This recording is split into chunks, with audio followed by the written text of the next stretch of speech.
Selamat malam teman-teman yang lagi ada di seluruh Indonesia, semua pebisnis kuliner, semua foodpreneur yang ada di seluruh Indonesia. Ketemu lagi dengan saya Sarita Suteja di Foodies on Sharing, program ngobrol-ngobrol santai yang menghadirkan narasumber-narasumber menarik di bidangnya masing-masing dan didedikasikan untuk kemajuan foodpreneur di seluruh Indonesia. Foodies the first F&B edutech in Indonesia. Belajar bisnis kuliner ya di Foodies. Hari ini, walaupun tadi siang kita udah sempet ada IG Live ya gitu, tapi malam ini sebenarnya saya ditemani oleh dua orang yang bisa dikatakan very very inspiring juga, nggak kalah dengan semua narasumber kita yang lainnya ya. Sementara saya mencoba tersambung, teman-teman boleh bersilaturahmi mungkin di bawah. Bisa mulai dadah-dadah gitu. Tapi yang pasti hari ini malam hari ini pastinya akan seru banget karena yang satunya itu live-nya dari Singapura. Dan dia akan berbagi pastinya inspiratif dan barunya karena ini sangat unik sih sebenarnya faktanya ya. Jadi teman-teman ditunggu aja. Oh ya, sebentar. Coba. Semoga bisa cepat tersambung sebentar ya. Oke.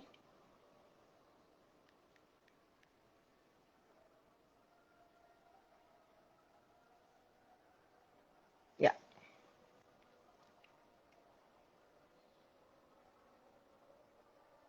Tema di malam ini juga sebenarnya seru ya. Maksudnya di kala pandemik ini kan banyak banget teman-teman pebisnis kuliner yang banyak yang mulai efisiensi dan lain-lain. Nah, ini justru luar biasanya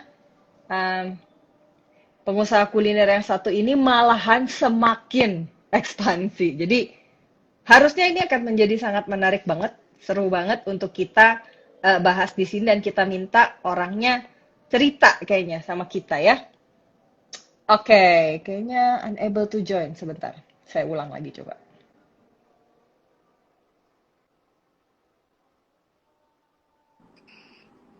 Halo, bro. Pak Edinya belum ya? Kita tunggu Pak Edinya tersambung ya. Sebentar. Oke. Kayaknya harus Halo, satu-satu deh tadi. Hai, sebentar. Oh gitu ya. Kita tunggu Pak Edinya tersambung. Tadi saya sekaligus Oh dia dua-duanya udah, nggak dia, bisa. Ya udah ada emang. dia udah masuk tadi. Oh, belum. Tapi udah ada, maksudnya udah ngelihat live kita tadi. Oh, Cuma, oke. ya. Mungkin di invite ya. Iya, di invite barusan. Barusan gue invite. Oke, Bentar ya. oke. Coba di japri dulu sebentar.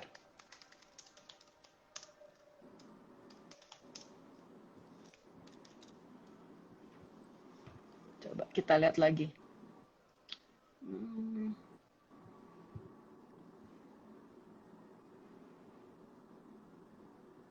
Ya, bisa request lagi. Habis lari, bro. Habis lari. Tadi Iya, pagi udah. Oh, udah, enggak Aduh, lagi. Tuh, dia udah halo sih, udah. sebentar ya. Tapi kenapa tidak tersambung ya, sebentar. Ya, slow ya teman-teman ya. Kita masih nunggu. Karena worth to wait kok ini. Oke, ini udah masuk. Nah, halo. Halo Yes. bro. Hey, rambut lu makin banyak, mak gua makin botak nih. Lu, lu, lu buka cabang mulu sih bro. Nih, dua penyiar junior nih. Hai. Nah, penyiar junior. Hai. Hai, how are you? Ni hao ma? Chân mo, ni hao ma? Nih Oma. Ini dari Ya, gimana? Itu Pak Yusuf jago banget tuh Mandarin itu. Apanya jago? Jago, tanya aja ni hao ma. Dia pasti tahu tuh ni hao ma. Apa artinya, Bro? Matur suwun. Apa sih? Nggak tahu. Gimana bro? Sehat? Ambil kurs Mandarin lah. Oh ya, Mandarin tapi saya ngerti. Kok nggak ngerti? nggak juga sih, nggak terlalu ngerti juga. Tapi ini Pak Edi dari Singapura ya? Enggak sih, aku tetap Indonesia sih. Ini Pancasila nih. Nggak, tapi maksudnya live-nya dari mana nih? No, Lokasinya? I'm Indonesian. Jadi aku tuh lahir di Medan, keturunan Padang, orang tua orang Padang, istri orang Medan. Ya campur dah, aku tuh peranakan. Jadi nggak murni Chinese, tapi aku peranakan. Jadi orang tua orang Padang, peranakan. Hmm. Iya, Terus iya, iya, dari iya, iya. Singapura. But still I'm Indonesian lah. Iya, iya, iya, iya, iya. Nah, itu apa? Ya. Oke, mungkin gini lah, biar gampangnya perkenalan singkat dulu kali ya, karena kan nggak semua teman-teman food trainer di Foodies. Mungkin kalau kalau Bro Yusak sih, kayaknya udah cukup sering lah ya. Atau perlu kenalan juga? Wah, Pak Yus, Nggak usah. Diajarin. itu mentor gue. Ini kenalan nih. Iya, Gue iya, aja iya, ya udah, oke. belajar dari dia. Oke, mungkin Pak Edi tadi soalnya mintanya dipanggil Bapak katanya, nggak apa-apa. Gila, masa kok Edi. Ntar kayak si ko apa tuh ya si geprek bensu, ko apa tuh? Bensu, ko bensu. Koruben. Koruben. Ya nggak Aku malah nggak apa-apa. aku malah nggak suka dipanggil ko. Ya udah, jadi maunya apa? Kalau gua ke Yusak, Bro. Yuis. Bro Yusak. Iya. Ya udah, bebas mau apa aja deh. Ya udah, tadi kan maunya dipanggil Bapak, ya udah nggak apa-apa. Seumuran. Tuh kan, bener kan? Seumuran tuh. Apaan? Enggak lah, gua lebih tua, Bro. Gua Dikit. 77 di 80. Iya dikit. Oh. Coba 77 beda dikit ya, Sar ya. Iya dikit cuma 3. Gue di kantor 15 sampai 20 loh anak-anak bedanya sama gua. Ya udah oke wes. Perkenalan singkat kali ya. Pak Edi tadi lebih ke perkenalan singkat gini. Kan nggak semua teman-teman foodpreneur yang di Foodies ini kan udah kenal sama Pak Edi siapa. Nah, boleh nggak sedikit cerita dong Pak Edi ini bisnis kulinernya apa mungkin, walaupun kalau disebutin kayaknya udah pada tahu gitu. Dan mungkin sedikit latar belakang lah, latar belakang pendidikan atau sebelum bisnis kuliner dulu ngapain, silakan. Oke, salam kenal buat teman-teman semua. Saya Edi, saya itu orang Indonesia yang sudah baru 25 tahun di Singapura. Jadi ceritanya itu saya itu umur 18 udah sekolah ke Singapura SMP. Kebetulan waktu itu Tuhan izinkan bapak saya bangkrut. Jadi mungkin itu sebagai saya punya turning point gitu loh. Jadi mungkin kalau misalnya bapak saya nggak bangkrut, mungkin saya tuh nggak punya jiwa rantau, saya tuh mungkin nggak keluar gitu loh, karena kepaksa ya dulu gitu loh. Nah, jadi singkat cerita, saya lulusan dari Nanyang Politeknik, cuman D3 diploma ya, di D3 ya, di Politeknik diploma di Nanyang. Ya. Nggak bisa lanjutin kuliah karena nggak punya duit waktu itu. Abis itu saya kerja di kantoran, sempat kerja di Japanese Chemical Shipping di Tokyo Marine waktu itu, tahun 2000 waktu itu. So, setelah itu, tahun 2003 akhir, terus saya udah selama kerja 3 tahun, oh gila bosen banget kali ya, 9 to 6, tiap hari naik MRT, naik bus, segala macam. Terus gue pikir kapan gue kaya gitu kan. Jadi akhirnya dengan keberanian, akhirnya tahun 2004 sebenarnya my first culiner industry itu Esteller 77. Waktu itu statusnya itu aku tuh franchise dari Esteller 77 di Singapura. Nah tahun 2004 kalau misalnya banyak orang Indonesia yang jalan-jalan ke Singapura, waktu itu ada tuh Esteller 77 di Katong. Nah, jadi kita itu warga Indonesia yang ada di Singapura waktu itu, kita mau pengen makan bakso sama bakmi aja tuh mesti harus naik bus 16 ke Katong gitu. Jauh banget kali ya, 1 jam. Nah, akhirnya singkat cerita, gue franchise itu setelah 1 tahun, ternyata setelah itu gue melihat, loh, kok gue franchise, tapi kok begini ya gitu loh. Maksud, kok begini ya support yang diberikan, kok semua gue yang ngelakuin, gue yang ngerjain, segala macam. Udah gitu, semua mesti ngambil dari central kitchen, segala macam. Maksudnya aku tuh merasa bahwa aku tuh kayak diperas gitu loh. Masa kantong plastik juga, krecekan juga mesti ngambil sama lu sih gitu kan. Udah gitu sampai beras, minyak, kacang panjang, toge gitu mesti ngambil dari pusat, dari central kitchen. Nah di situ gue ngerasa bahwa loh, masa timun gue mesti ngambil sama lu sih? Kenapa gue nggak boleh ngambil dari pasar lokal gitu kan? Alasannya adalah buat ini di sini nggak ada, mudah-mudahan nggak ada tim dari ST77 ya. Nah jadi iya jadi itu waktu itu gue merasa mau emangnya alasannya QC quality control. Gue bilang ngepet lah, timun ngambil sama lu kubis. Emangnya di Central Kitchen lu ngambil kubis timun 100 kilo, emangnya lu liatin satu-satu tuh timun macam kan bullshit lah gitu kan.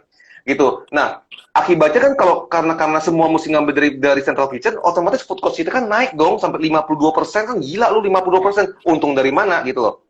Nah, setelah itu akhirnya 2005 gua putuskan untuk franchise lagi sama Ayam Penyet Ria. Oh. Gitu. Nah, franchise dari Ayam Penyet Ria pun ternyata gua merasa bahwa kok gini ya gitu. Jadi mungkin dari dalam hati itu waktu itu sudah ada gitu bahwa gue merasa kayaknya karena gue tuh menjadi korban diperas lah gitu kan. Nah, di situ gue mikir, ya udah kayaknya gue buka sendiri deh gitu. Jadi singkat cerita, aku tuh bermula dari kerja kantoran yang 9 to 5 job, gue merasa boring dan gue merasa kayaknya ini bukan gua gitu loh, karena gue tuh nggak bisa ngeliatin komputer dari pagi sampai malam dan tiap hari naik MRT gitu loh, gitu. So that was about me. Tapi itu sendiri pun juga dari tahun 2005 ketika buka, itu saya melalui yang namanya pengkhianatan. Karena gini, sekolah itu kan tidak pernah mengajarkan di backstep sama orang, ditikam sama musuh, ditikam sama partner. Di macam-macam deh. Nggak, sekolah tuh nggak pernah ngajarin gitu loh. Nah, I feel that my life itu has been blessed. Jadi dulu gue marah sama Tuhan. Cuman sekarang itu setelah gue pikir-pikir, gue makasih sama Tuhan gitu loh. Karena kalau misalnya gue tuh nggak ngalamin itu semua, I call that kayak open university gitu loh. Nah, ternyata jadi hidup gue ngomong gua aja ya. Jadi gue ngerasa bahwa gue ngerasa bahwa hidup gue itu memang kayaknya udah disusun dari dulu bahwa gue tuh mesti menjalani ombak badai kehidupan, liku-liku setengah mampus itu loh. Ibaratnya gue ditekan, ditindas, dihina, diejek, direndahkan, segala macam deh itu. Gue mesti laluin, dikhianatin, gue di backstep sama partner-partner gue sebelumnya gitu loh. Nah akhirnya setelah itu akhirnya sampai hari ini deh. Jadi today I think I'm the result of yang namanya God's grace. I still believe in God's grace. God's grace itu maksudnya rahmat Tuhan gitu loh. Yang kedua, I still believe bahwa yang namanya hidup itu kalau misalnya tidak ada tantangan dan tidak ada liku-liku ke depan, kita tuh jalannya downhill gitu loh. Karena kita kalau lari pagi aja, kita kalau jogging aja kan, kita kan mesti tanjakan aja kan juga makin capek kan gitu loh. Tapi justru hidup yang biasa-biasa aja malah hasilnya akan biasa-biasa aja gitu loh. Gitu. Jadi secara garis besarnya that was my life sih. Jadi aku tuh bermula dari anak Indonesia yang sekolah SMP di Singapura, karena zaman dulu lagi ngetren-ngetrennya itu sekolah SMP, SMA di Singapura. Sekarang di Malaysia ya, karena lebih murah. Di Sunway. Udah gitu akhirnya saya sampai tamatan Nanyang Politeknik gitu loh. Nggak bisa melanjutkan gara-gara nggak punya uang dulu. Ya gitu. Jadi aku tuh udah pernah ngalamin ST7, Ayam Penyet Ria, sampai ada brand-brand yang lain seperti Ayam Penyet Ria, aku buka warung penyet, aku buka Resto Surabaya di Singapura. Akhirnya semuanya itu partner, ternyata gua cerai, kandas. Sampai akhirnya 2009 gua mulai kembali dari nol. Dari nol 2009 gua kembali buka food court, Bo. Gitu loh. Jadi Dapur Penyet itu sebenarnya bermula 2009, itu gua udah sendiri itu waktu itu 2009. Itu masih belum married waktu itu, belum punya anak. Jadi mungkin tanggungan masih belum ada. Nah, cuma waktu itu gua tuh punya orang tua yang mesti gua nafkain. Adik gua punya adik perempuan, ya akhirnya harus gua sekolahin di Singapura karena orang tua udah nggak sanggup. Jadi jadi beban hidup gua itu menjadi motivasi gua supaya gua tuh bisa sukses gitu. Gitu. Jadi singkat cerita 2009 dan sampailah akhirnya hari inilah gitu. Berarti itu tadi belajar bisnisnya itu learning by doing juga ya? Iya, jadi aku tuh memang lebih open university ya. Jadi benar-benar dari real life experience itu, pengalaman itu yang membuat hari ini jadi kayak begini. Meskipun hari ini juga masih tetap belajar. Hari ini juga mungkin Pak Yosak juga tahu lah gitu loh. Gua hari ini juga masih ibaratnya masih tetap masuk dapur, masih tetap ikut Meski ikut goreng-goreng juga, masak ayam segala macam gitu loh. Karena memang udah kebiasaan kali ya. Jadi karena udah begitu, tapi itulah yang sebenarnya membuat aku punya mitra-mitra franchise jadi respect juga, dan staff-staff juga jadi lebih respect, karena aku tuh bukan tipe orang tuh yang bos itu yang kerja tuh pakai tunjuk tangan gitu loh. Lu pakai telepon lu gitu loh. Gua nggak gitu gitu. Jadi mungkin itu salah satu kunci lah kenapa gua bisa kayak begini hari ini sih. Berarti tadi brand yang milik sendirinya apa ya? Di Singapura awalnya Dapur Penyet 2009. Oh, Dapur Nah, Penyet. cuman 2012 ya Dapur Penyet 2009. 2010 itu masuk ke Kuala Lumpur. Nah, itu pun masuk ke Kuala Lumpur ke Malaysia sendiri pun juga nggak gampang itu. Itu gue sampai naik mobil, masih mobil manual, Honda Civic butut. Gue dari Singapura ke KL nyetir itu 5 jam bolak-balik. Gue nggak nginep, udah gitu masih ibaratnya turun mobil udah kayak naik baja gitu, kayak gue ya udah kayak capek banget lah gitu kan. Nah, akhirnya waktu itu gue tawarin franchise aja gratis ke Kuala Lumpur, ke orang KL, tawarin gratis, cuman pengen lihat bendera gue tuh berkibar, bendera Indonesia berkibar di Malaysia, sampai gue kasih gratis pun orang nggak mau, nggak jadi.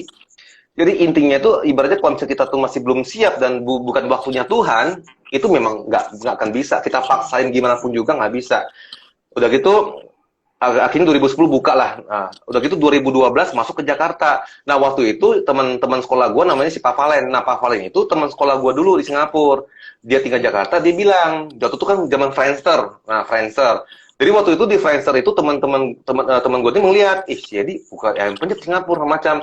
Dia terbang ke Singapura, dia tanya, gue boleh nggak franchise bawa ayam penyet ke Jakarta? Gue bilang, lu gila lu, gue bilang, ini makanan-makanan Indo, masa lu luar dari Singapura bawa ke Jakarta, lu gila lu, gue bilang.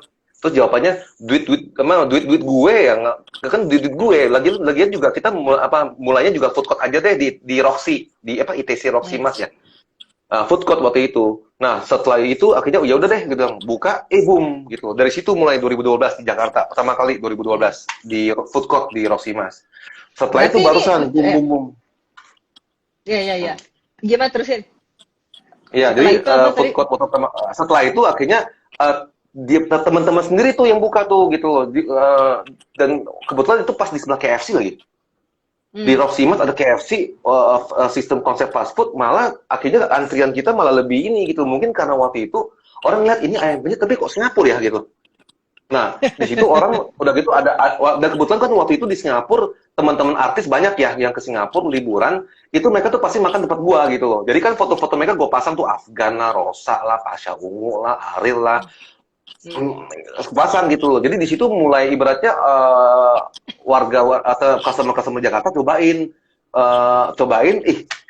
enak loh gitu loh. Ya gitu. Di situ awalnya akhirnya teman-teman sendiri buka franchise, di situ baru berkembang gitu loh. Sampai akhirnya hari ini.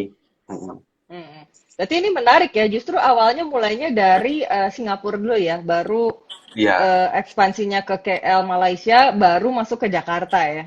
Padahal sebenarnya produknya produk Indonesia ya. Yes. Sorry, Malaysia dulu, abis itu 2011 Brunei. Oh, Brunei dulu 2011 baru masuk ke Indonesia. Jadi ceritanya bagaimana bisa masuk ke Brunei karena kebetulan ada customer orang kaya Brunei, dia itu sering bisnis trip ke KL. Dia makan, dia suka banget gitu loh, sampai termimpi-mimpi makan ayam penyet sampai ke bawah mimpi gitu, orang kaya gitu loh. Aku nggak mau sebut namanya ya, dia hai, yes. Jadi dia tuh salah satu orang lumayan ada nama lah di Brunei. Dia pokoknya suka banget lah. Setelah itu cari tahu gitu loh, ini bisa dibawa ke Brunei. Jadi intinya itu adalah kita itu bisa lebih gampang, lebih bisa untuk memarketkan kita punya produk dan brand itu ketika kita sudah memulai dengan langkah pertama. Gitu. Nah, jadi 2011 Brunei, 2012 Jakarta. Itu 2000 Myanmar kapan ya? 2016 Myanmar. Ya, terus 2000 last year Melbourne Australia. 2020 tuh.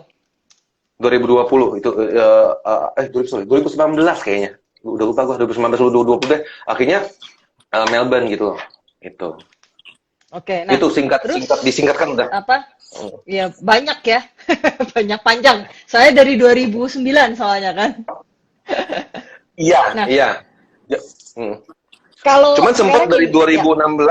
2016 sampai 2018, 2016 sampai 2019 sempat sibuk banget karena tiba-tiba Indonesia itu banyak banget itu karena Indonesia ini. Why I like about Indonesia market? Because Indonesia market is very very big.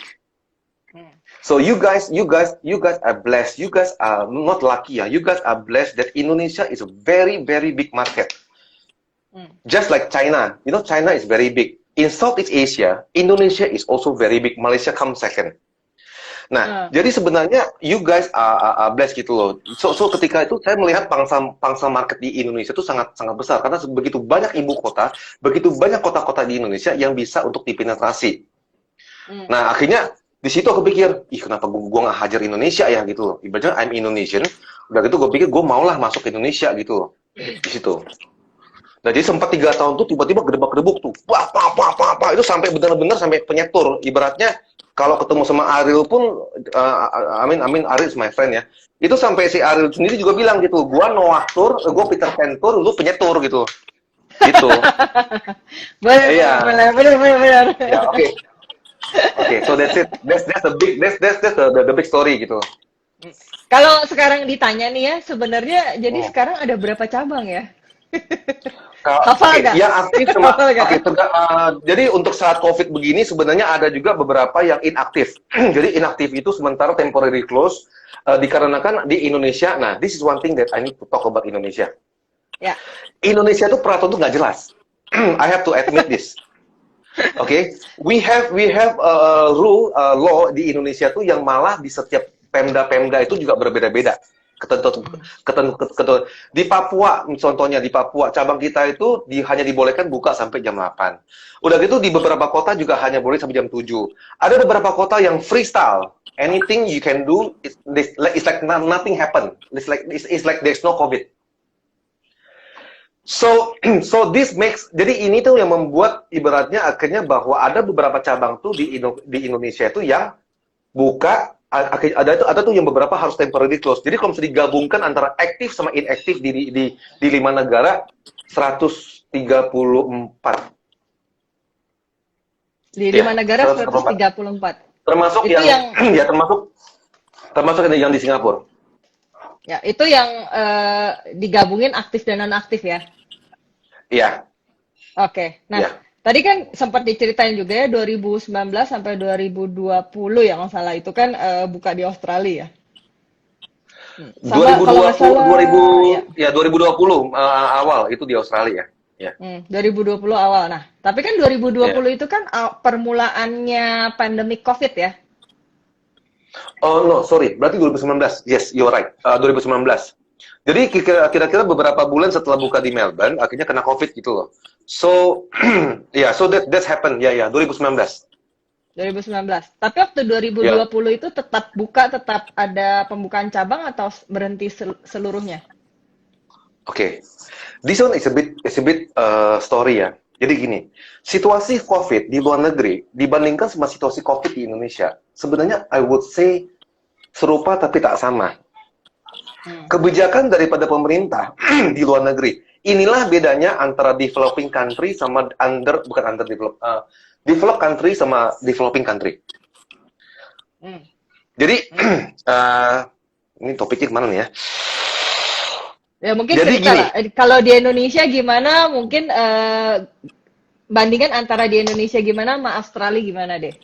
Situasi COVID di Indonesia itu ya, I cannot blame Indonesia juga kenapa? Karena penduduk di Indonesia tuh the one of the problem with Indonesia is because of education. The mindset, education level, and this is what makes the situation in COVID di Indonesia is getting worse, just like in India. Second is Malaysia. Tapi kalau kita lihat bahwa situasi COVID dan perkembangan bisnis ekonomi itu boleh dibilang Singapura sama Australia itu is still much better compared to Myanmar, compared to Indonesia dan Malaysia. Ini kita ngomong soal Asia Tenggara. Kita ngomong soal Asia Tenggara aja ya. Indonesia, Malaysia itu sama. Situasi COVID itu bukannya makin membaik, malah makin memburuk gitu loh. Dan peraturan-peraturan yang diterapkan itu malah sebenarnya nggak amburadul. Sementara kalau misalnya di Singapura sendiri pun karena ini adalah developed country dan warganya juga ibaratnya nurut gitu loh. Jadi pemulihan situasi ekonomi itu semakin lebih cepat. Ya. Nah, jadi ketika ini terjadi, so that's why Brunei, Australia sama Singapura itu boleh dibilang tuh dia punya ekonomi recovery itu lebih faster. Dibandingkan dengan Malaysia, kita punya cabang di Malaysia juga babak belur. Malaysia ada 24 cabang, babak belur. Indonesia babak belur, tapi setidaknya ada 4 kota yang nggak babak belur. Balikpapan, Samarinda, Jayapura. Itu nggak babak belur. Oke. Tapi yang selebihnya, ya Singkawang, kota kecil, Singkawang, is even doing better. Kan nggak masuk akal gitu kan, gitu loh. Tapi sementara di kota-kota, kalau Jakarta udah langsung ngomong lah, abis, Jakarta abis. Habis gitu. Tapi habisnya tuh sebenarnya bukan gara-gara COVID. Jadi gara-gara Jakarta itu habisnya gara-gara peraturan-peraturan yang ditetapkan itu yang nggak buat aku tuh nggak logika. Karena di Jakarta itu gini, kita sebagai orang yang nyewa toko, nyewa mall, kita mesti fight dengan yang namanya the power of emak-emak. Ya dong. Indonesia lu emak-emak di rumahan jualan juga bisa Gojek kan? Bisa jualan kan? Iya sih. Iya. Di Singapura, lu coba aja di Singapura, coba aja untuk mulai usaha restoran atau F&B, lu coba aja, lu kalau mau apply Grab sama Gojek aja, lu mesti punya license dari Depkes, Certificate of Health, semua kebersihan, semua segala macam ada khususnya. Di Indonesia luar biasa. Ibaratnya emak gua aja di BSD juga bisa jualan ayam bakar juga cuma jual dari rumah. So that is Jakarta gitu loh. Jadi kita tuh jadi persaingan, jadi competition di Jakarta tuh is very stiff. Sorry ya, gue tuh harus ngomong belak-belakan gitu loh. Jadi biar tahu bahwa kenapa gitu loh, what's happening gitu loh, dan why and how. So why is because of that gitu loh. Jadi kita itu, dan gue teman-teman F&B juga yang di Jakarta juga setuju gitu loh. Ya iyalah bro, kita jual ayam penyet misalnya 25.000, 22.000 segala macam. Sementara kita tuh mesti bersaing sama emak-emak yang jual di rumah tuh dengan harga 10.000.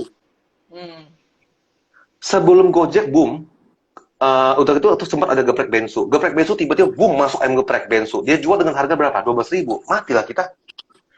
Kita aja ibaratnya sebagai pemain aja kita mesti berhadapan dengan geprek bensu aja yang dengan price war, kompetisi harga aja itu udah setengah mampus. Ditambah lagi dengan tiba-tiba keluarlah itu semua OVO, apa cashback 50% cashback, apa tuh OVO segala macam. Hanya di Indonesia, Bo, yang ada yang namanya OVO gitu tuh di luar negeri nggak ada. Seriously. Jadi sebenarnya, Iya, gimana? Enggak, it's okay. I talk too much. Karena udah. Nggak apa-apa. Tapi sebenarnya gini, berarti kan di tengah pandemik itu kan, tapi dari Dapur Penyet itu tetap ada pembukaan cabang baru ya sebenarnya ya. The Penyet, jadi The Penyet. Jadi sebenarnya My Brand itu sekarang sudah di rebrand menjadi The Penyet gitu, karena it sounds more English. Udah gitu kebetulan waktu dulu pas kita apply trademark di Jakarta bentur, ditolak gara-gara di Bandung sudah ada namanya Dapur Penyet gitu. Jadi di situlah lahirlah The Penyet tahun 2010. Gitu. Tapi maksudnya di tengah itu kan tadi ada cerita babak belur segala lah ya gitu. Tapi tetap ada ekspansi ya. Kayaknya kemarin baru buka di mana ya? Kayaknya kalau nggak salah ya. Baru ekspansi ya. Oh iya. Jadi kok di Singapura sendiri dari bulan, jadi gini, waktu ketika lockdown mulai tahun lalu di bulan 2 atau bulan 3 ya lo mulai lockdown, di situ gua kaget, ya iyalah gue sekarang udah nggak bisa pulang ke Jakarta. Iya. Itu sempat di lockdown, phase 1 Singapura, itu kita nggak boleh keluar rumah segala macam atau apa dibatasin. Ya sebagai seorang gua tuh yang biasa sibuk ya sebulan tuh bisa balik ke Indonesia tuh bisa sampai 3 minggu sebulan segala macam, tiba-tiba nggak bisa begitu, berarti kan one of my business basket itu down. Yang kedua, gua sendiri nggak bisa nggak bisa travel, gua mau ngapain di sini gitu loh. Nah, di situ akhirnya jadi ketika itu dia terjadi sempat down. Jadi ya gue juga manusia kali ya, gue manusia yang juga pernah mengalami down, pernah mengalami stres, itu stres berat. Sampai gue berpikiran temporary sempat juga ngomong sama Pak Yusuf waktu itu ya, bikin bumbu, pengen bikin bumbu sachet lah, pengen bikin bumbu ini, bumbu itu, segala macam, dimasukin ke bikin e-commerce lah, udah gitu pengen masukin ke supermarket lah, segala macam. Tapi ya di situ gue merasa bahwa sebenarnya ketika kita itu memaksakan sesuatu yang sebenarnya bukan itu, Bukan kompetensi ya. yeah, something that you decide on something. It's not based. That's because you're panic ataupun you are worried. Itu is not from God. Jadi ketika itu aku coba segala macam. I did a lot of product testing segala macam atau apa gitu. Cuma aku pikir it's nggak the joy of that, the joy of doing that tuh is nggak beda dengan for me joy of being franchising for the penyet gitu. Karena my life motto has always been gini, gue bagaimana bisa, karena gini, kita tuh jangan pernah mengejar uang. Biarlah uang itu mengejar kita. Waduh. Karena ini ilmunya harus dijelasin sama Yusak nih nanti habis ini. Suruh bisa mengejar kita. Jadi buku yang saya pegang itu kan mungkin dari buku kitab saya itu, di situ diajarkan bahwa ketika uang itu diamat-amati, dia tuh akan terbang seperti burung. Ya. Dan itu benar. Akhirnya gue ngerasa gitu loh, iya ya, dari dulu ketika gue tuh ngotot pengen buka di KL, gue ngotot pengen buka, gue punya brand itu di luar negeri segala macam, tapi kalau sebelum saatnya, dan gue tuh ini dikasih gratis pun nggak mau, coba. Ya. You see? Tapi sekarang pada saat udah maksudnya ya, pada saat semua sudah terjadi lah ya berarti kan ya. Tapi tetap katanya kemarin kan sempat ada ekspansi lagi. Ya. Tapi yang paling baru di mana tuh? Terakhir di Tiong Bahru Plaza ya. Tiong Bahru Plaza itu cabang keempat ya. Jadi setelah pandemi, akhirnya ada satu teman customer juga sih. Dia tuh orang Indonesia yang tinggal di Singapura, suami istri orang kerja di IT. Dia kontak gitu semacam, Ko Edi, ini bisa nggak sih franchise di Singapura? Aku bilang, nah sebenarnya selama 7 tahun aku tuh tutup pintu. 7 tahun tuh selama 7 tahun terakhir aku tuh tutup pintu untuk franchise di Singapura. Karena aku pikir gini, kalau aku tuh bisa ekspansi di Indonesia, if I can spend my time expanding in Indonesia, I choose not to spend my time in Singapore. Karena jujur ya, banyak orang melihat seru kali ya, enak kali ya buka Singapura ya, enak kali ya. Enggak, you have no idea the stress of having business in Singapore. It's not easy. Nah, so karena sekarang udah nggak bisa karena nggak bisa balik ke Indonesia, travel at least for 3 years, gue pikir ya udahlah, gua buka deh pintu gua. Akhirnya bulan September tahun lalu bukalah di Pasir Ris. Nah, ternyata waktu itu masih lockdown loh, masih ibaratnya masih social distancing segala macam. Boom. Dan di situ gue waktu itu untung juga ketemu sama Pak Yusak nih. Nah, jadi akhirnya kita sempat tukar pikiran segala macam dapat support juga dari Pak Yusak dari segi produk juga segala macam, produk knowledge segala macam. Akhirnya terwujud juga gitu loh. Jadi karena dulu kan bergantung sama koki ya gitu loh. Bergantung sama koki, capek Bu kalau misalnya bergantung sama koki gitu loh. Yang minjam duit lah, kasbon lah, tiba-tiba kabur lah. Yang ngehamilin waiter lah, ya elah. So I'm sick of that gitu loh. Jadi gue pikir, nah, jadi Pak Yusak ini sebenarnya is one of my angel ya, boleh dibilang tuh Tuhan, malaikat penolong yang dikirim Tuhan gitu kan. Dan pas ketemu Jakarta aja tuh langsung nyambung gitu. No, serius nih, bro, bener, serius, bener. Ketemu aja pertama kali di Jakarta di Central Kitchen gue tuh langsung nyambung. Ya bro, bener ya bro. Nyambung banget gitu loh. Itu jadi gue tuh suka banget gitu loh, ibaratnya he's very knowledgeable dan dia tuh he's someone yang nggak takut sharing gitu kan. Ada orang tuh yang punya ilmu tuh diginiin loh, dia enggak gitu loh. Udah bro, gini oke. Terus gue bilang mimpi gue apa sama macam, yo let's do it this way, kalau mesti begini belum bisa gede. Akhirnya gue itu. Nah, karena dulu sistem gue tuh kan sistem ibaratnya kan krim koki lah segala macam gitu loh. Nah oke. So singkat cerita, September buka di Pasir Ris, boom. Boom. Jadi boom itu akhirnya I did my formula juga segala macam. Akhirnya konsistensi, gue bener-bener jaga banget. Nah makanya gue kan sering bilang tuh, konsistensi itu paling penting gitu loh. Gua tuh someone yang sampai hari ini pun ya, gua bener-bener tanya sama Pak Yusak tuh. Baru seminggu lalu kan gua ngomong soal konsistensi. Gua bilang, gua meskipun hari ini katakan gua 10 tahun lagi gua punya ribuan cabang pun, gua tetap bakal masuk dapur, gua cek itu dapur. Ya.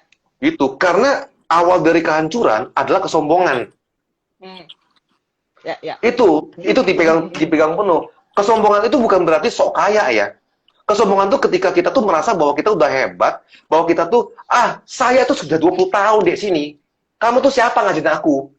Nah itu bahaya. Sombong banget sih lo gitu loh. Ya. Karena biar gimana pun juga, ibaratnya kita tuh manusia punya error. Iya kan? Apalagi perempuan. Coba lu suruh nyambel tiap hari. Tiba-tiba pas lagi ujung bulan, lagi PMI, lagi bete sama macam, lu cobain sambelnya beda. Iya kan?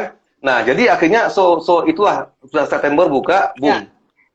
Akhirnya buka dan semua tuh dibuka oleh orang-orang Indonesia sampai cabang ketiga tuh dibuka oleh orang Singapura. Oke. Gitu. Cabang keempat dibuka oleh 4 pramugara SQ Singapore Airlines. Ya di Singapura ya. Di Singapura. Dan sekedar informasi sebenarnya hari ini aku juga baru meeting, hari ini ada satu grup besar, salah satu grup besar di Singapura itu yang tadi meeting sama saya, mereka tuh mau ngambil beberapa cabang untuk Singapura. Oke. Ini salah satu grup besar dan mereka tuh pemegang master franchise Kenny Rogers dari Malaysia. Oke. Ya. Oke. Berarti ya intinya akan terus berkembang. Nah, tapi gue boleh ya, ini pengen nanya sama Bro Yusak nih ya, terkait gini. Ini kalau pengen juga sebenarnya ngebahas dari sisi keuangan kali ya. Itu sebenarnya kemarin apa yang dilakukan Bro Yusak pada saat ketemu Pak Edi, kok bisa ngasih, gue nggak tahu ya, apakah mungkin saran, apakah wejangan, apakah apa, gue nggak tahu, tapi boleh nggak diceritain dari sisi keuangan, sebenarnya apa yang bisa membuat The Penyets ini kok survive, bahkan gini, bukan survive lah, kan banyak, gue nggak tahu ya kalau di luar negeri ya, tapi kalau di Indonesia, yang pasti sih banyak teman-teman dari kita, banyak teman-teman kita yang ada bisnisnya di kuliner itu, bahkan yang terpuruk, bahkan boro-boro ngomongin ekspansi ya, gitu. Tapi banyak juga yang akhirnya jadi tutup, atau misalnya efisiensi ketat-ketatan gitu. Nah, ada nggak nih, Bro Yusak mungkin bisa sharing nggak, kira-kira nih apa sih sebenarnya yang terjadi sama The Penyets ini? Oke. Thank you. Ini luar biasa nih teman gue nih. Bro Edi ini luar biasa. Oke, dia orang Indonesia, cuma mungkin udah 3/4 Singapura gitu ya. Udah 3/4 Singapura, bahasanya juga udah bahasa Singapura gitu ya kan. Tapi dia Indonesia banget gitu ya. Lidahnya Indonesia banget. Lebih Indonesia dari orang Indonesia. Itu yang gue tahu. Dia tuh tahu bumbunya tuh apa tuh. Dia tahu kalau ada bumbu yang meleset apa, dia tahu, yang gue aja nggak tahu gitu kan. Jadi memang ini orang luar biasanya. Mungkin karena dia lama di Singapura, sehingga dia tahu kalau ada yang meleset dari perubahan bumbunya gitu ya.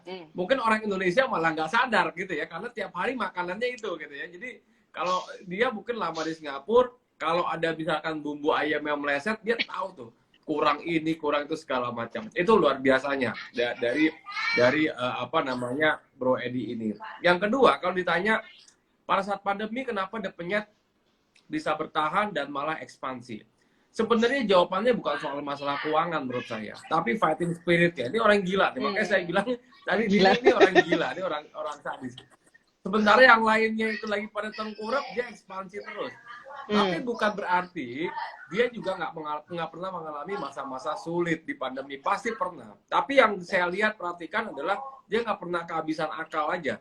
Jadi dia bikin ini pada saat lagi pandemi kemarin awal-awal saya ingat, bro, bikin ini bro, bentar gue diteleponin deh pokoknya, kita bikin ini bro. Jadi memang dia selalu banyak ide, gitu kan. Jadi saya pikir memang saya pernah bilang gini ya, waktu awal-awal pandemi itu yang membuat perusahaan itu bertahan, yang pertama adalah fighting spirit, yang kedua leadership.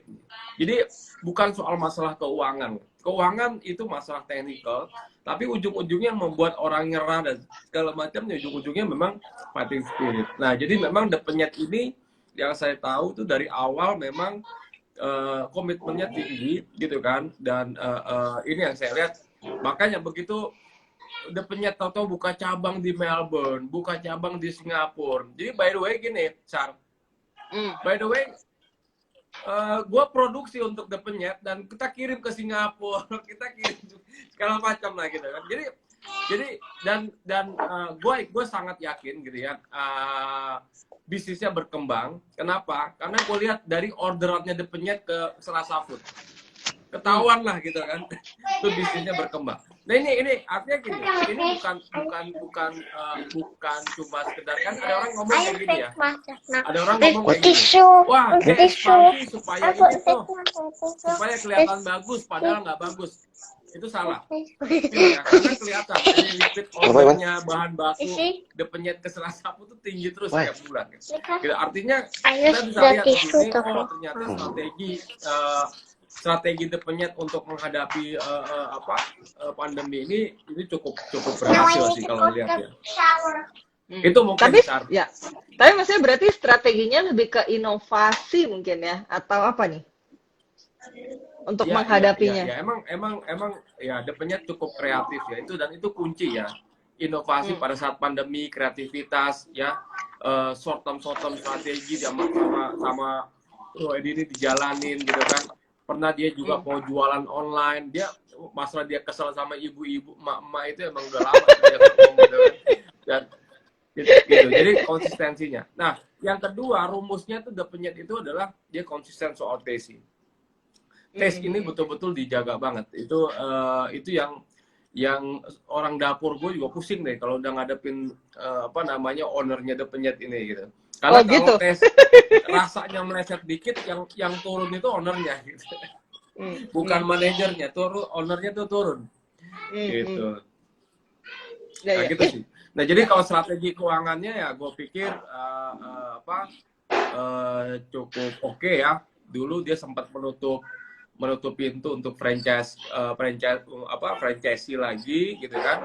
Lalu dia mau kembangkan bisnis sendiri. Tapi sekarang dia coba kerjasama lagi dengan franchisee gitu kan. Jadi ini cukup works sih. Kalau gue lihat sih itu cukup bagus ya. Gitu sih. Dan taste-nya memang sekarang ini mungkin perubahannya ya. The Penyet itu salah satu yang ini gue bukan promosi ya. Soalnya gue punya investor stay di Melbourne, bro. Dia stay di Melbourne during pandemic. Ya, gue punya investor dan itu dia orang besar juga lah di one of orang kaya juga lah di Indo gitu kan. Dan dia stay di Melbourne dan dia bilang ke gua, "Yusak, itu siapa yang supply bumbu ayam goreng di Melbourne?" katanya. "Oh, bumbunya Selasa Food," dia bilang gitu kan. "Loh, saya makanin itu terus," katanya. Jadi memang taste-nya itu memang dijaga. Ini mungkin juga ya pelajaran ya buat teman-teman yang mau mengembangkan bisnis kuliner, yang mau bercabang-cabang. Ya konsistensi ya quality itu betul-betul menjadi hal yang penting. Kalau tiap cabang beda-beda rasanya ya itu akhirnya orang bingung sendiri. Gitu ya, Bro Edi ya. Siap, betul. Itu pun nggak gampang itu bikin produk itu semacam sampai kita juga pusing itu kan, sempat kejadian pecah lah yang bungkusnya pecah lah udah gitu, yang kita nggak tahu ya kapal ke Melbourne berapa kan 1 bulan ya. Itu waduh mungkin kena ombak atau apa yang pecah lah, yang tiba-tiba yang gelembung lah. Ya ternyata setelah diselidikin, sedangkan beberapa brand-brand seperti kayak Nandos ataupun kayak Kilini Kopitiam semacam ternyata juga sama produknya, juga problem sama, yang pecah lah, yang ngegelumbung lah atau apa gitu. Jadi itu sih udah resiko ya gitu sih. Cuman maksudnya kita juga tapi jangan give up gitu loh. Kita tetap keep trying. Lu nggak pokoknya nggak bisa, gua sampai bisa aja pokoknya gitu. Gitu aja. Nggak ada yang namanya nggak bisa lah. Harus sampai bisa ya. Oh iya dong. If there's no solution, it's not a problem in the first place. Karena setiap masalah itu pasti ada solusi. Ingat itu. Kalau misalnya ada solusi, namanya bukan masalah gitu loh. Namanya takdir. Oke nih. Sebelum kita lanjutin ya, nanti abis ini kita mau buka pertanyaan dari teman-teman ini ya, teman-teman yang nanya sebentar.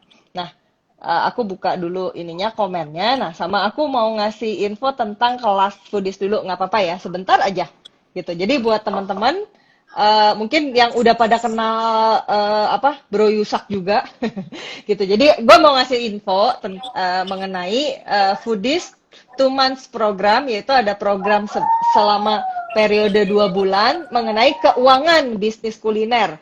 Jadi bentuknya itu adalah online workshop 16 sampai 17 Juli 2021 disertai grup mentoring selama 2 bulan. Diajarkan langsung oleh pakar dan praktisi keuangan bisnis kuliner yang adalah Bro Yusak M. Yahya, praktisi keuangan, telah membina ribuan usaha kecil, menengah, dan berkembang yang juga merupakan financial expert di Foodies.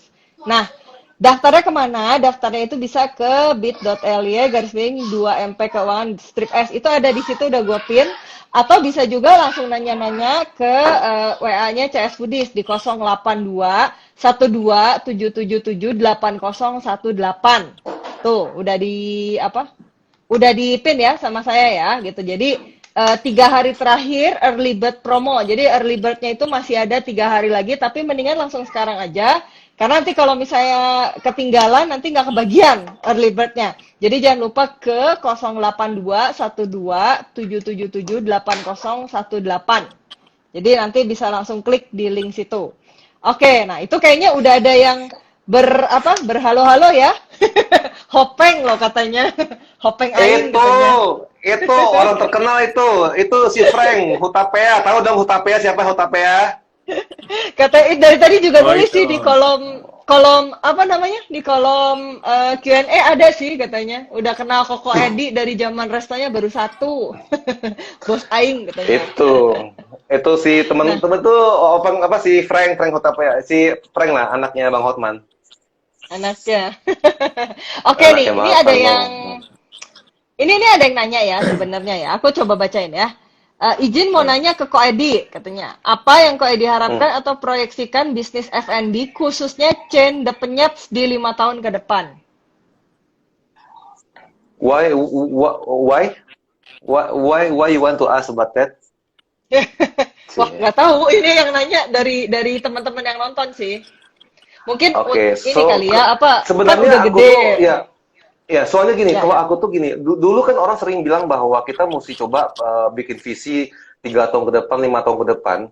Nah, cuman I think paradigma tentang pemikiran itu sih aku pikir agak mulai aku iniin sih, meskipun juga bermimpi, jadi mungkin aku rubah katanya tuh menjadi lebih mimpi.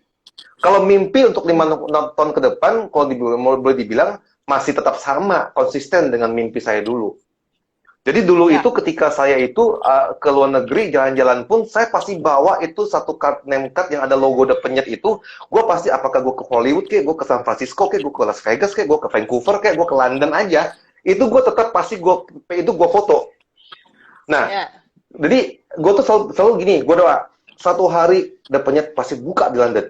Gue pergi ke New Zealand, satu hari The Penyet pasti gue foto itu. Nah, jadi kalau misalnya mau dibilang soal mimpi gue itu, karena gue orang gila, gue bermimpi bahwa The Penyet itu bisa seperti KFC. Nah, makanya itu sempat gue juga sempat membahas sama Pak Bro Yusak bahwa gue tuh ada orang gila gitu kan. Jadi ibaratnya gue tuh pengen bikin sesuatu tuh seperti kayak PFC gitu loh, punya fried chicken. Kalau KFC bisa, kenapa gue nggak bisa? Gitu. Nah, jadi kalau misalnya mau dibilang mimpi gue 5 tahun ke depan, gue maunya kalau bisa minimal 10 negara, 15 negara gitu. Sebenarnya ini kalau nggak gara-gara COVID ini ya, ini sudah buka di Hong Kong sama di Filipina. Dan Vietnam. Coba. Nah, jadi ibaratnya kalau misalnya mau ngomong soal mimpi 5 tahun ke depan, ya mimpi saya tuh maunya kalau bisa beberapa negara gitu. Nah, gitu. Jadi itu, my cita-cita kalau bisa benar-benar lebih mendunia lagi gitu.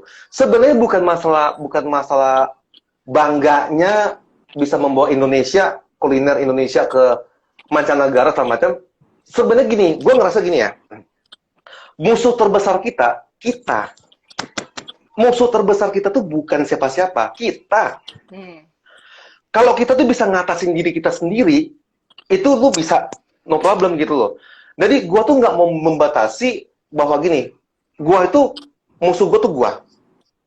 Kemalasan. Being lazy, udah gitu being take it for granted, you know, complacent. I don't know apa bahasa Indonesia complacent apa ya, complacency kills, you know. udah merasa comfortable, udah merasa nyaman. Oh ya sudah, aku sudah buka 5 saja, cukup aja. Udah, aku begini saja. Aduh, aku tuh nggak sekolah. Aku begini, gini, gini. Dan too many people tuh ibaratnya do things because what people tell you gitu loh. So, if someone tell you stupid, and you think, iya ya, maybe I'm stupid ya. Jadi ibaratnya there's no limit gitu loh. So, because musuh terbesar tuh kita sendiri gitu loh. Jadi, kenapa gue tuh pengen buka mendunia? Karena gue itu ibaratnya pengen challenge myself. Edi Penyet bisa nggak nih? Gitu. Karena seorang kakek engkong tua aja, engkong tua si kakek itu aja itu bisa mendunia gitu loh. Masa gue kalau sama engkong?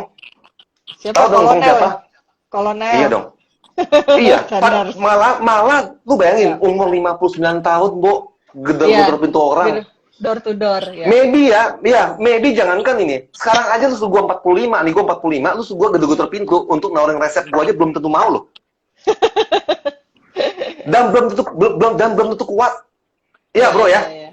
Coba sekarang kita disuruh gedor-gedor pintu, mungkin Bro Yusuf sih gila dia maratonnya. Gue suruh gua gedor-gedor pintu, belum tentu gua kuat gitu loh. Masa gua kalah sih sama engkong-engkong? Boleh lagi. Iya. Masa Pak Bob Sadino seorang yang Bob Sadino yang mulai dari gimana? Masa seorang Pak Bob Sadino gitu loh, dia bisa, kenapa gua nggak bisa? Kenapa Om Lim Sulyong dia bisa, kenapa gua nggak bisa gitu loh. Jadi bagi saya tuh lebih baik saya tuh memimpikan bulan, dapat awan ya sudah nggak apa-apa. Yang penting gua dapat awan gitu.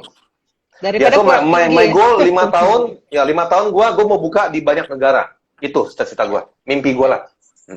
Jadi akan terus ekspansi nih ya? Oh iya dong. Ya. Bukan demi duit ya, ingat ya, bukan demi duit ya. Jadi demi? No.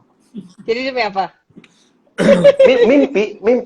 Ya. Dan demi pembuktian. Jadi nanti ketika sebelum gua mati, mungkin gua pikir gua tuh pengen bikin buku gitu loh. Dimana gua tuh nanti ini loh prinsip-prinsip tentang ya seperti kayak almarhum Bob Sadino itu gua sangat respect banget sama Om Bob Sadino. Gue banyak yang gue tuh belajar dari buku-buku dia, ajaran dia itu benar-benar itu Bob Sadino is amazing. Jadi gue tuh pengen show gitu dan gue tuh bisa. Jadi gue tuh mau hidup gue tuh nanti bisa menjadi berkat gitu. Karena panggilan gue tuh sebagai franchisor. Sebenarnya kenapa The Penyet itu bisa sukses? Mungkin boleh lah tanya sama banyak franchisee gue. Sebenarnya yang di franchise itu bukan karena The Penyetnya, bukan gara-gara ayamnya sebenarnya sih, karena orangnya. So, jadi itu juga menjadi salah satu kunci kesuksesan The Penyet itu juga gitu loh. Karena ibaratnya people can really see, genuine loh. Karena gini, gue tuh paling kesel banget ya, yang namanya ketemu sama franchisor, ya elah lu tuh baru buka cuma 6 bulan, setahun, tiba-tiba lu mau jadi franchisor. Udah gitu, lu ngambil uang franchise orang, abis itu lu tinggalin. Otak lu di mana gitu loh. Nah, begitu presentasi luar biasa ngomongnya, oh gue bakal support begini, pokoknya franchise begini. Begitu udah buka, udah gue ambil duit franchise tuh udah masa bodoh kok. Gitu. Oke. Ya. Ini ada yang nanya ya, nggak apa-apa ya, satu pertanyaan lagi deh sebelum kita tutup ya. Tapi kayaknya ini lebih cocok dijawab sama Bro Yusak sih. Nih, ada yang nanya sih, ketika profit cukup langsung ekspansi atau perlu saving operational cost baru boleh ekspansi? Siapa nih yang mau jawab? Kayak Bro Yusak lah ya. Kayaknya nanya di zaman COVID atau enggak nih? Ya sekarang mungkin ya. Lebih relevannya sekarang sih harusnya. Zaman sekarang. Ya. Oke. Jadi kalau jawaban gue sebagai orang keuangan ya, nanti Bro Edi pasti dari pengalamannya. Karena teori dengan prakteknya juga beda nih. Tapi intinya adalah kalau kita lagi tergantung kondisinya ya, bukan berarti pada saat bisnis kita profit langsung ekspansi. Ekspansi tentu harus ada planningnya gitu kan, karena ada biayanya. Nah, ekspansi kan bisa juga kita pakai duit orang, misalkan dengan pakai duit franchise atau segala macam, atau misalkan kita juga pakai laba perusahaan misalkan. Tapi harus diperhatikan juga soal cash flow-nya ya. Kalau apalagi lagi kondisi pandemi kayak gini, tentunya kita nah ini mungkin yang gue juga pengen tahu ya dari sisi keuangan ke Bro Edi gitu. Jadi bagaimana sih financial planning-nya gitu kan sampai lo berani expand kan gitu ya. Bagaimana financial planning-nya gitu kan. Lalu berapa concern lo terhadap ngejagain cash flow dan segala macam operasional dan segala macam. Itu Bro, coba Bro. Jawab Bro. Hah? Ke gua? Ya iyalah. Dari sisi kan ini dah, prakteknya lo. dari sisi praktisinya maksudnya. Kalau tadi kan Yusak dari Ah, teori-teori keuangan lah. Konteksnya itu sekarang ini buat Indonesia atau luar negeri. Makanya gue bilang, karena semua ini juga gini, kita tuh tidak bisa menyamakan situasi ekonomi, situasi bisnis, cuaca bisnis saat ini. Karena cuaca sekarang ini meskipun sama-sama COVID, tapi cuaca yang ada dan perakhiran cuaca itu akan berbeda ya. dan sangat berbeda. Let's say ini untuk di Indonesia, bro. Untuk di Indonesia. Nah, kalau untuk di Indonesia juga yang kedua tergantung dari produknya juga gitu loh. Nah, kalau misalnya Anda itu sudah bisa mendapatkan profit ketika pandemi atau sebelum pandemi, kalau lu belum kalau dapat profitnya itu sebelum pandemi, ya kan? Setelah itu lu pengen berpikiran buat ekspansi, nah lu lihat. Nah, sekarang produk yang dijual ketika pandemi ini bagaimana? Kalau misalnya lu punya produk ini, apakah lu tuh bikin e-commerce ataupun lu buka toko offline? Dan ternyata toko lu, contoh gini, mertua gua itu orang Medan, buka toko kabel listrik di Medan, salah satu yang paling besar. Nah, jenis produk dia itu orang cari. Jadi mau pandemi kek, mau lagi SARS kek, mau lagi flu burung kek, mau lagi apapun juga, tetap orang perlu kabel. Jadi yang konteks kedua itu tergantung jenis produknya juga gitu. Gua juga punya temen gua ibaratnya kemana-mana pakai celana pendek lah. Orang nggak tahu itu dia bos gede tuh. Jual baut, tokonya tuh kecil, tapi gudangnya bro gila, kemana-mana cuma pakai Avanza, karena ya itu mental Indonesia nggak mau tahu dia kaya gitu kan, takut dikejar pajak kali ya. Nah, jadi konteksnya itu tergantung Anda punya produk itu apa. Kalau misalnya Anda punya produk itu ibaratnya crisis resistant, anti krisis. Jangankan mikir ekspansi, hajar. Tuh. Jadi kalau kayak ada penyet, hajar iya. ya. Hajar. Di Singapura, Australia hajar gitu. Tapi kalau di Indonesia hajarnya di Balikpapan, Samarinda, sama di Singkawang. Tapi kalau di Jakarta nggak mau gua. Ya, jadi seperti bilang, tergantung produknya apa dan apakah itu tuh adalah krisis punya resisten nggak gitu, anti pandemi nggak dia punya jenis produknya gitu loh. Nah, always have thinking bahwa in every crisis there's always opportunity. Tidak ada crisis yang tidak ada opportunity. Lu lihat lagi pandemi, tiba-tiba lu lihat dong di itu banyak banget anak-anak milenial yang tiba-tiba kaya raya.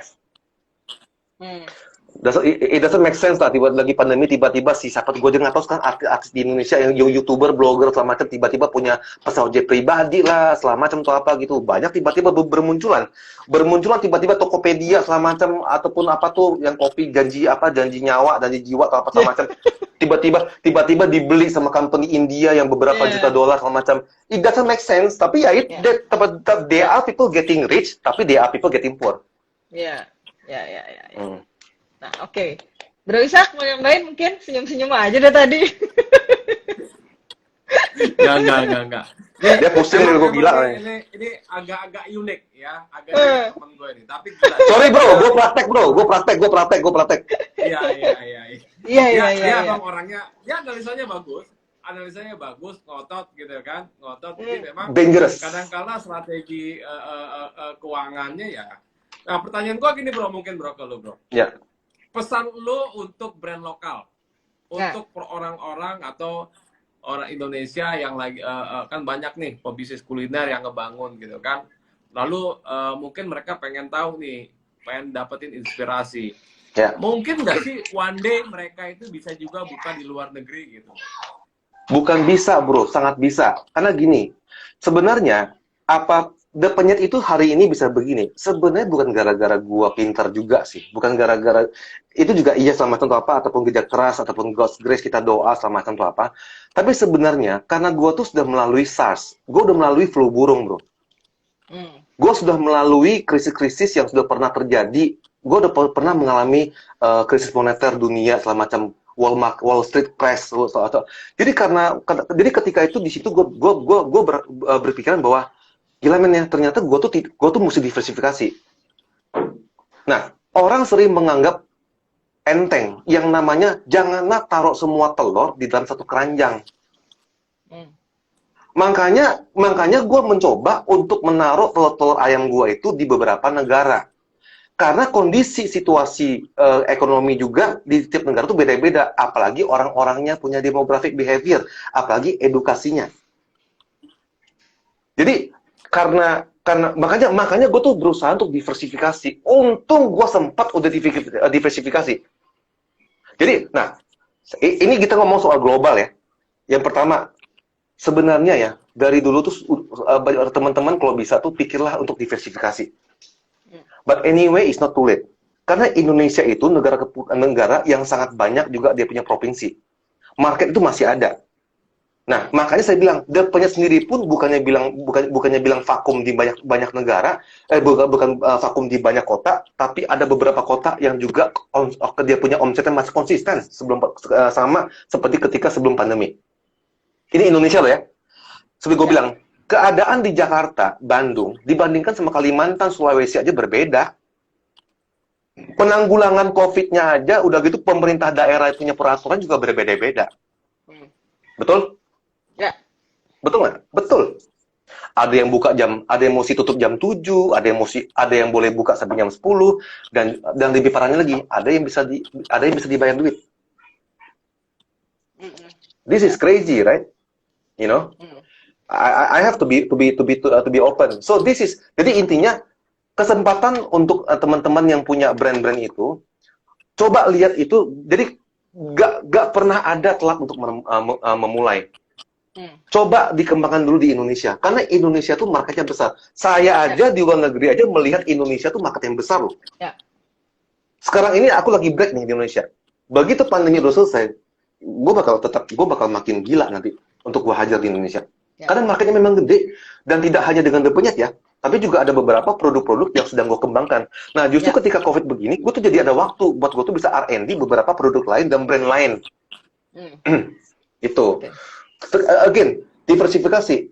In the future, The.nya is not going to be forever. Anything can happen. I have to stand by a few brand. Ya, jadi again, diversifikasi. Dan nggak cuma hanya ayam penyet, tapi juga beberapa. Yang penting sama-sama kuliner.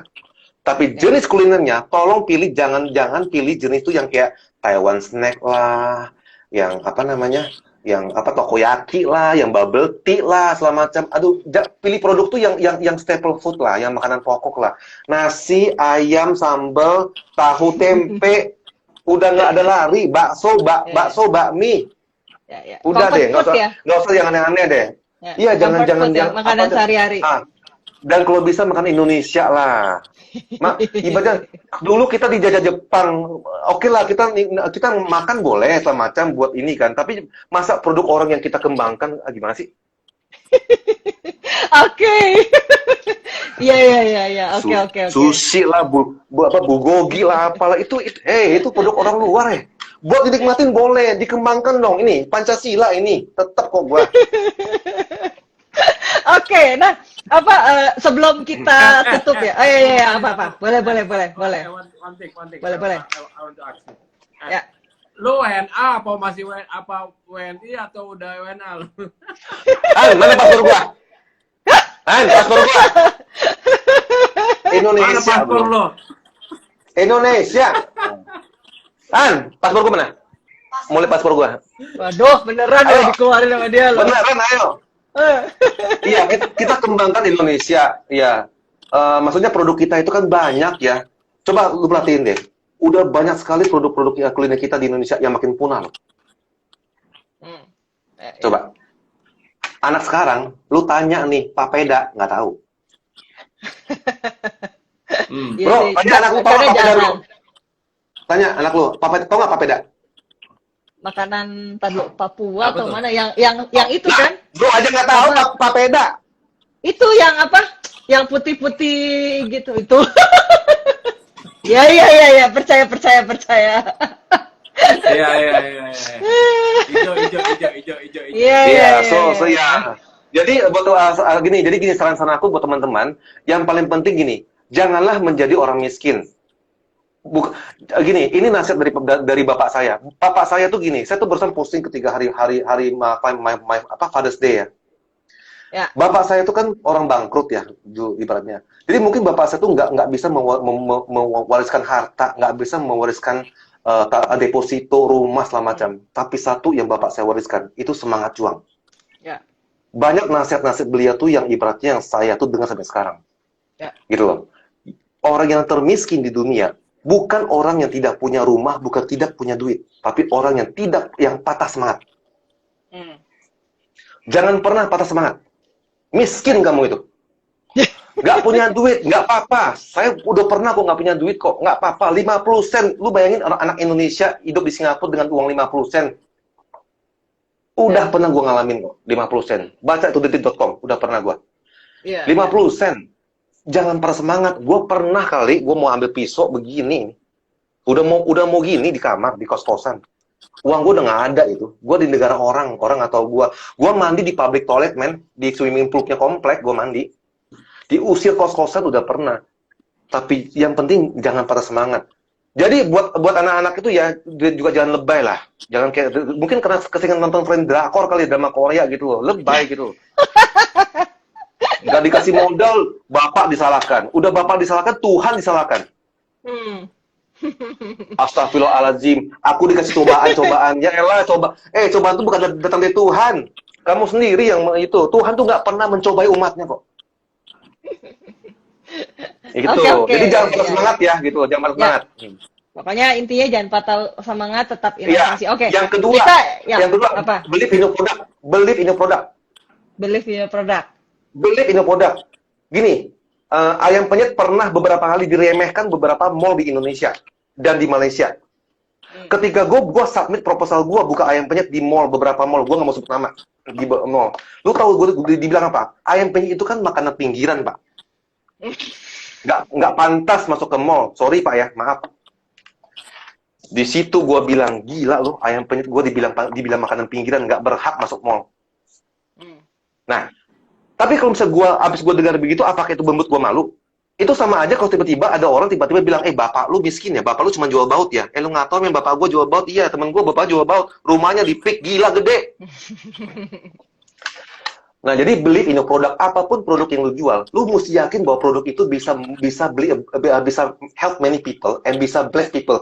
Bless people maksudnya orang makan, gila enak banget. Ayam penyet gue dinikmatin di Melbourne, di Singapura sama macam ya, anak-anak Indonesia. Itu sampai ada beberapa, nih gue kasih true story ya. Gue ada satu cabang di NUH namanya di Singapura, National University of Hospital in Singapore. Itu banyak pasien-pasien itu yang order itu take away sama macam. Lu tahu ada sempat dua. Itu bapak orang Indonesia kayaknya minta ampun. Divonis mati. Divonis mati loh, udah nggak bisa, kanker stadium 4. Do you know what is his last meal? Ayam penyet. Stadium 4. Siang dia makan, sore dia out. And he is very rich, kaya banget. His last meal in Singapore, ayam penyet. Ajudannya bilang sama gua, ajudan, gimana gua nggak begini? Produk yang ibaratnya cuma ayam penyet yang orang bilang pinggiran. Apapun juga produk yang lu jual. Mau minyak angin kek, mau jam tangan kek, mau apa kek, lu mesti percaya. Ini barang ini bisa nggak, bagaimana caranya ini bisa menguntungkan orang. Ya. Dan lu sendiri juga mesti percaya, lu mesti put heart and soul. Sampai bapak gue bilang gini, kalau bisa lu mimpi pun mimpi ayam penyet. Gue mimpi kadang-kadang tiba-tiba ayam 2, tahu tempe, gitu. Jadi produk itu mesti mendarah daging gitu loh. Jadi ketika gue kemana-mana pun, ibaratnya gue ketemu sama Ariel pun, ketemu sama Pasha Ungu, segala macam, ketemu sama siapapun juga, Edi, ayam penyet. Isok Selasa. Jadi kita tuh we are the brand marketing. Kita nggak bisa bilang bagaimana sih cara mempromosikan produk. You represent your product. You. Yeah. I represent the product. Yeah. Gitu. Wah, ini kalau masuk bersambung sampai besok ini. Ya. Oke. Nah, kita gini, nih biasanya kalau di IG Live kita punya satu ritual, kita foto bareng dulu ya, gitu. Jadi buat teman-teman yang lagi pada nonton juga, ayo pada di print screen dan jangan lupa di post di IG story masing-masing. Jangan di tag ke @foodies.id, @ilmukeuangan dan @edipenyet_SG ya. Iya. Ya, oke, kita foto bareng dulu. Ayo bergaya.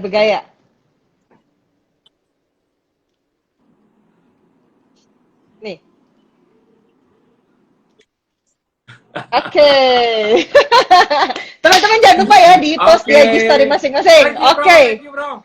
Thank you banget Thank you. share-nya gitu, dan semoga pastinya akan bermanfaat buat teman-teman semua yang lagi pada nonton gitu ya, dan jangan patah semangat, terus inovasi, dan sampai ketemu di Foodies on Sharing selanjutnya. Maju terus bisnis kuliner Indonesia. Selamat malam, thank you. Salam Indonesia. Thank you. Take care. Thank you.